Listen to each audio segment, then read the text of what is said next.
All right, first of all, I am not an AC certified tech. I don't work on other people's RVs, and I am not in the air conditioning business. This is just me fixing my air conditioners, which are junk. Even when they were new, they were pretty much junk. So this is how I do it. And as far as I'm concerned, this is way greener than taking that unit off and junking it when it's only run about 2 months in its life. So if you call a AC repair dude, if you call they're not going to come out and charge these.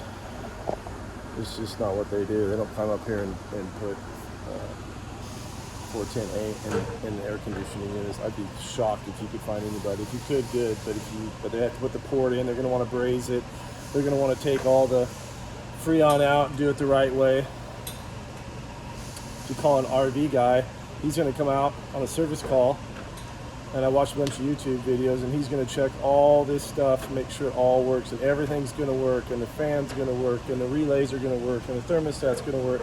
But you knew that. Everything worked already. You just didn't have any cold air. And then at the very end, he's going to tell you, oh, yeah, you know, it's out of Freon. You're going to be like, oh, man, thank God. Now we know what it needs. It just needs Freon. Put some Freon in, bro. And he's going to go, yeah, I can't do that, man. I can't put Freon in them. These are sealed units, and there's no ports, and I'm not an AC guy, and I can't fix that. All I can do is take this unit off and put a new unit on. Yeah, okay. Well, watch this. So the cool thing is that I can check this every year before I go out. I'll just put my gauge on it. I'll make sure it's above 32, because below 32 it freezes, and you freeze everything up. So as long as I have this port, I can check it. If I can check it, I can fill it. If I can fill it, I can do it for, you know, I don't know, under $100. I'm not going to spend $3,000, $2,000 on new units when I can charge them. I watched a bunch of stuff where guys talked about, oh, these are bad, and all these, you know, it could ruin your system. Dude, my whole system is, right? They're toast. So what am I going to screw up here? What could possibly go wrong? I get 3 years out of this? Man, that's 50% of where I'm at now. So I bought these on Amazon. There's a little pin in there, and I'm sure you can figure it out. It's an AC. A lot of guys use it to pull Freon out of systems, but I'm going to leave them on. I looked at them over really close and was taken apart. It's pretty cool, and I think it'll last. So, and hey, if it doesn't, I'll just fill it again and again, and I'll fill it again, and then I'll fill it again and again until all this other shit goes to crap. It's going to be a long time. So I bought my bottle of this is 14. This is R410. Yeah, R410A. I'm not a refrigerant guy, so you should probably hire your own refrigerant guy. But he isn't going to come out here and charge it. He's going to come up here and do it. And your RV tech, he's not going to do anything but take these units out and sell you $2,000. So here we are. If you're able to work on your own RV like I am, then I would suggest you probably take a really close look at doing this. And I can tell you right now that I will never, ever, ever take this out on vacation without putting my meter on here and making sure that I'm above 32. Because if I'm above 32, I'm good. I'm not going to put an air conditioning unit somewhere halfway across the United States. So this is going to be an annual thing for me, and that's where we're at. So let's go ahead and do it. So this is the first thing you need to do is figure out if they're working as far as running. This fan's running, you can hear it. You can hear this pump running. This sucker's hot.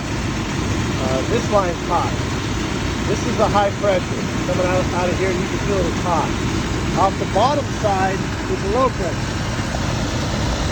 That's barely cool. Barely. Going into the cooling tube, it's also barely cool. So I'm going to put my port, I think, right here. So the main stop side. I'm going to pull that, and I'm going to put this port right here. And I'm going to charge it. It's going to work. But the cool thing is, all right, I turned turn that thing off so you can hear me a little better. Man, it is like, it's like 120 where I'm at right now. So my face is, I have to keep wiping my face off with sweat. Check that out. I think that's totally gonna work. Little green, I've seen those before in AC. That's not some stupid black rubber. That's an AC grommet. This thing's all cast. It looks really good. You screw this in and it punches the hole through, and then right here, you can put Freon in or pull with your gauge. So that's what we're doing. All right, let's do it. So I'm gonna put it, I cleaned that off right there. I know this is the low side. I know this is the hot side, or the high side, because it was hot. And so I'm gonna put it right there. I'm gonna probably point it up. Yeah, I'm gonna point it up like that so I can get to it. There's nothing in the way. And then, yeah, and then we'll charge it. So let me get that on and we'll go to the next spot. All right, so I got it on. So I put it on right, can you see that? I put it on right there. This is the cap. Right there, so I can hook my hose into it. This is ridiculous. Let me turn this around. Okay, I got it on there. There it is. So I'm gonna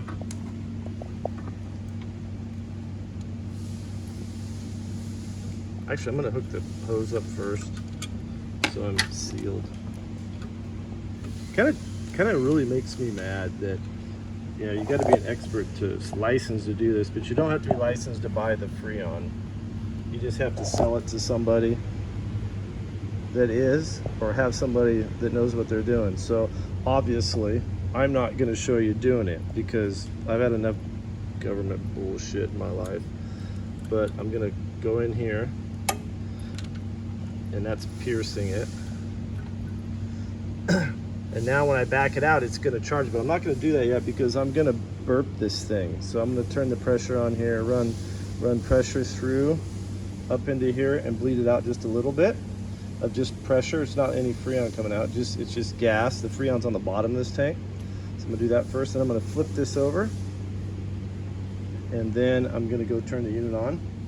I'm gonna back that out so that it'll just go out and stop. So that opens the system, and then I will check the gauge here in a minute when it's running. All right. So it's running. I got this tight. I backed that back out so the Freon can go in through the hole. And you can see on my gauge, my bottle's upside down.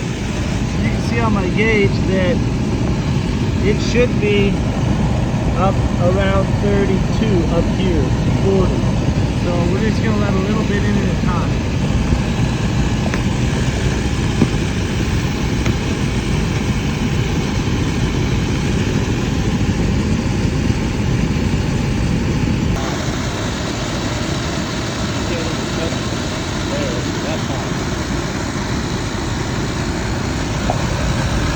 Cold here. This could be like what they call beer can cold like this. Alright, let's do some more.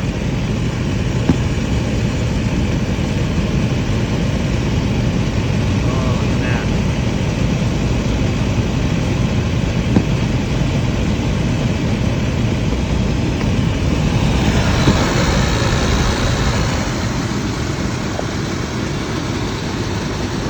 These units should come with this. I shouldn't have had to do that. When they crimped this off, cheap bastards, they could have put a 50-cent fitting in there, and you could have come up and serviced it. This is a shame. There's a freaking thing there that you have to throw this whole thing away, and it does have some Freon in it. You gotta take it, throw it away, and then buy a brand new unit. Kiss my ass. I'm never doing that. Ever again. So we're right at 30. 31.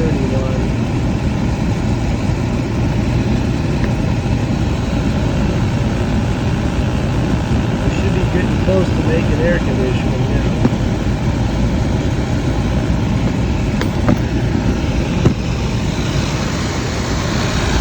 Oh yeah, that's freezing going into my blowing cold air in now. I bet that thing's blowing cold air. So all I'm going to do is put this on each time, check it. Okay, now that I'm where I need to be, I forgot to tell you. You got to close this, right? And then you need to put the cap on it. Let's see, what is my cap at here? Alright, so it's important to close this. Alright, good. Screw it in, close it, and then turn off your bottle. Close all, you're going to have to pull this off. You'll have just a tiny little bit in it. And then put your cap back on here. Alright, good luck. Hope I help somebody save $2,000. Not really.